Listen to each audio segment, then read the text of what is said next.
कहानी शुरू होती है एक रोशनी से जो अब बुझने वाली है। एलिजाबेथ स्पार्कल, कभी टीवी की सबसे चमकदार फिटनेस स्टार, अब अपने कमरे में अकेली बैठी है। आईने में खुद को देखती है और कहती है, क्या मैं अब भी वही हूं जो लोगों की नजरों में गॉडेस लगती थी? उसकी आंखों के नीचे झुर्रियां हैं, चेहरे पर थकान और मन में बस एक डर। अब किसी को मेरी परवाह नहीं। एक समय था जब उसके नाम से जिम्स चलते थे, ब्रांड्स करोड़ों की डील करते थे और उसके हर वीडियो पर लाखों लाइक्स आते थे। पर अब कैमरे दूसरी तरफ मुड़ चुके हैं। नई लड़कियां, नए चेहरे और एलिजाबेथ बस एक बीता हुआ नाम। एक दिन जब वो अपने पुराने शो के ऑफिस पहुंचती है तो वहां सब उसे ऐसे देखते हैं जैसे कोई अजनबी हो। प्रोड्यूसर कहता है, सॉरी लिज, शो अब फ्रेश फेसेस चाहता है, तुम रेस्ट लो। वो मुस्कुराती है, पर उस मुस्कान के पीछे टूटन है। फ्रेश फेसेस, ये दो शब्द उसके कानों में हथौड़े की तरह गूंजते रहते हैं। घर लौटकर एलिजाबेथ रात भर इंटरनेट पर स्क्रॉल करती है। हर जगह वही खूबसूरत जवान लड़कियां। सब कुछ जो कभी उसका था अब किसी और के पास है। और तभी उसकी स्क्रीन पर एक अजीब ऐड चमकता है, renew you, reborn, redefine, relive. एक बायोटेक कंपनी का नाम लिखा है। अब उम्र नहीं, सिर्फ इच्छा मायने रखती है। वो ठहर जाती है, दिल की धड़कन तेज हो जाती है। क्या यह सच में संभव है? अगले दिन वो उस कंपनी के लैब में पहुंचती है। चारों तरफ सफेद लाइटें, कांच की दीवारों के पीछे प्रयोग। सामने एक औरत बैठी है, स्लीक, शांत और आत्मविश्वासी। वेलकम मिस स्पार्कल, वो मुस्कुराती है। हम आपका यौवन वापस दे सकते हैं, लेकिन इसकी कीमत सिर्फ पैसे नहीं होगी। एलिजाबेथ हंसती है, पैसे की चिंता मत करो, बस मुझे फिर से मैं बना दो। वो उसे समझाती है, यह एक प्रक्रिया है जिसमें तुम्हारा चेतन, तुम्हारी आत्मा एक नई परफेक्ट बॉडी में ट्रांसफर किया जाएगा, लेकिन पुराना शरीर जिंदा रहेगा। उसे फीड करना होगा ताकि नई बॉडी भी जिंदा रहे। एलिजाबेथ चौंकती है, मतलब मुझे खुद को जिंदा रखना होगा? हाँ, वो जवाब देती है, क्योंकि तुम दोनों एक दूसरे से बंधे रहोगे हमेशा के लिए। एलिजाबेथ कुछ पल चुप रहती है, फिर धीरे से कहती है, अगर यही कीमत है तो मैं चुकाऊंगी। कमरे की लाइट्स मंद हो जाती हैं, मशीनें चालू होती हैं और उसके चारों ओर नीली रोशनी फैलती है। कहानी का सबसे सुंदर पर डरावना पल, वो अपनी आंखें बंद करती है। सांस रुक जाती है और कुछ पलों बाद वो फिर से जन्म लेती है। नई आंखें खुलती हैं, चेहरा नया, शरीर नया, पर दिल वही। वो आईने में खुद को देखती है, एक युवा, खूबसूरत, निर्दोष चेहरा। वो मुस्कुराती है और फुसफुसाती है, वेलकम बैक एलिजाबेथ। लेकिन आईने के पीछे उसकी पुरानी देह अब भी पड़ी है, धीरे धीरे सांस लेती हुई, उसी के अस्तित्व से बंधी हुई।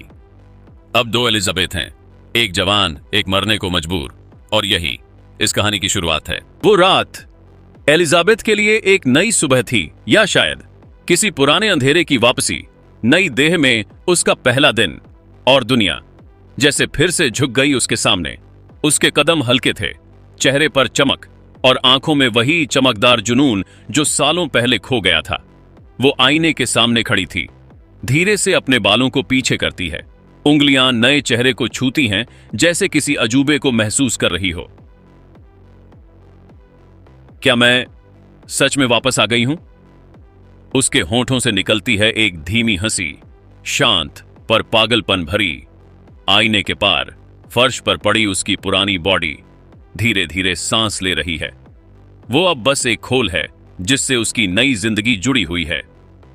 सुबह की पहली धूप जब कमरे में पड़ती है, एलिजाबेथ या ओबुपेको सू एक सफेद ड्रेस पहनकर बाहर निकलती है।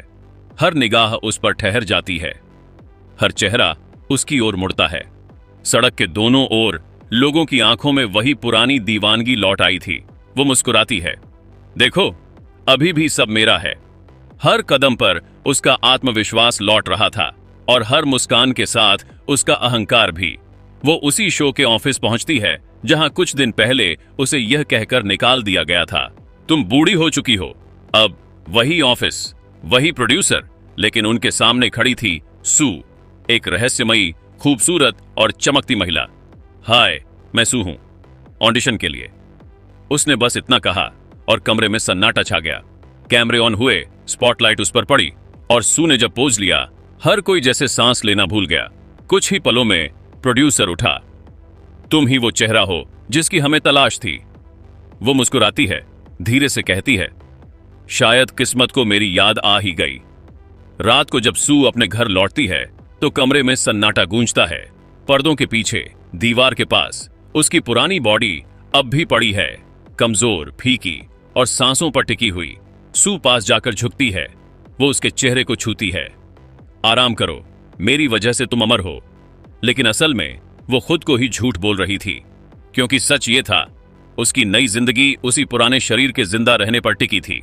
वो ट्यूब चेक करती है, पोषण का द्रव इंजेक्ट करती है और मशीन की ब्लिंकिंग लाइट्स को देखती है। हर ब्लिंक एक धड़कन की तरह। अगले कुछ हफ्तों में सू की पहचान बन जाती है। हर टीवी चैनल, हर न्यूज साइट, हर फिटनेस ब्लॉग पर बस वही नाम, Sue, the new sparkle of life. वो ब्रांड्स की नई एम्बेसडर बन जाती है। लोग उसे एलिक्सर ऑफ यूथ कहने लगते हैं।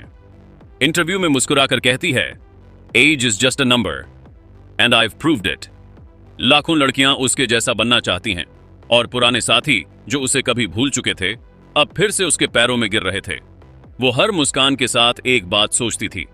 7 दिन बीत चुके थे।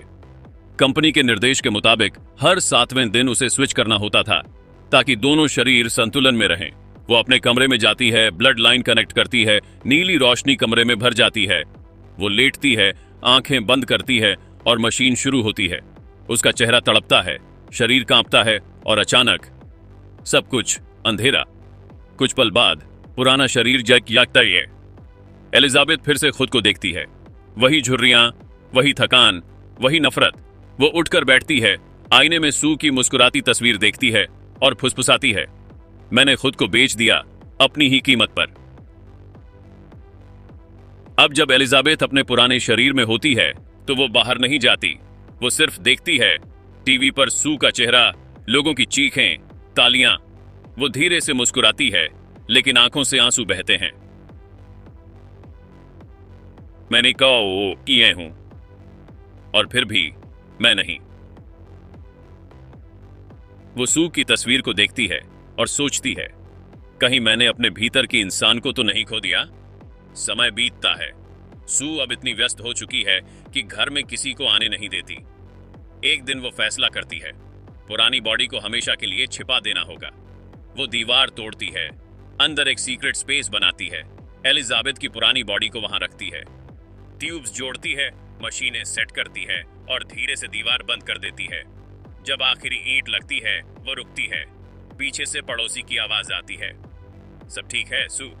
वो मुड़कर मुस्कुराती है, हाँ, बस थोड़ा रेनोवेशन। पड़ोसी चला जाता है और दीवार के उस पार एलिजाबेथ की सांसें धीमी हो जाती हैं। समय निकलता जाता है। सू अब पार्टियों, ब्रांड शूट्स और शोहरत में डूब चुकी है। हर रात शराब, हर दिन कैमरे। वो भूल जाती है कि आज स्विच का दिन है। पुराना शरीर अब भूखा है, कमजोर है और मरने की कगार पर है। रात में जब सू नशे में घर लौटती है तो एक हल्की बीपिंग सुनाई देती है। मशीन बार बार चेतावनी दे रही है। वो थक कर मुस्कुराती है, कल कर लूंगी, एक दिन में क्या होगा। लेकिन उसे क्या पता था, वो एक दिन उसकी पूरी जिंदगी बदल देगा।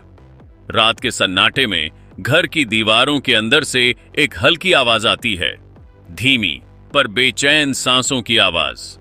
दीवार के उस पार पुरानी एलिजाबेथ की बॉडी धीरे धीरे टूटने लगती है। त्वचा सूख रही है, नाड़ी कमजोर हो रही है और मशीन लगातार लाल लाइट्स ब्लिंक कर रही है। वो दीवार जो कभी एक रहस्य छिपाने के लिए बनी थी, अब मौत की दीवार बन चुकी थी।